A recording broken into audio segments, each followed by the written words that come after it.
মা বলছে আমার ছেলেটা খুবই খারাপ। বউয়ের কথা শুনে ওই একই মা বলছে যে মেয়ের জামাইটাও ভালো না, মেয়ের একটা কথাও শোনে না।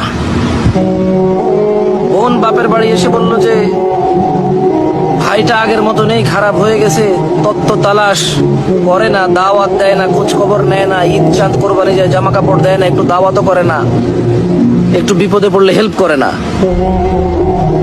আবার ওই বোনটাই বলে আরে জানিস তোর দুলাভাইটা খুবই খারাপ, কাম কাজ করে করবি কি আর, বোনের দাওয়াত দে, বাগিনারে দাওয়াত দে, আজকে বোনের এটো হয়েছে, ভাইয়ের ওটো হয়েছে, সারাদিন তো বোন ভাই করে করে তার জীবন শেষ করে দিল। ভালো পড়েনি জামাইটা, মানে ভালো পড়েনি।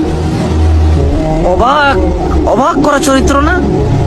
মা তার ছেলের জন্য যে চরিত্রকে অপছন্দ করে, ঘৃণা করে, বদদোয়া করে, কিন্তু মা তার মেয়ের জামাইয়ের জন্য এমন চরিত্রের আকাঙ্ক্ষা করে এবং কামনা করে, দোয়া করে।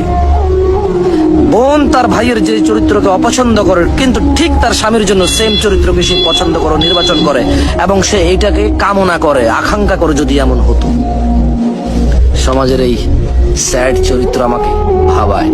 আমি সবাইকে বলবো না, এরকম হয়, আমরা দেখেছি।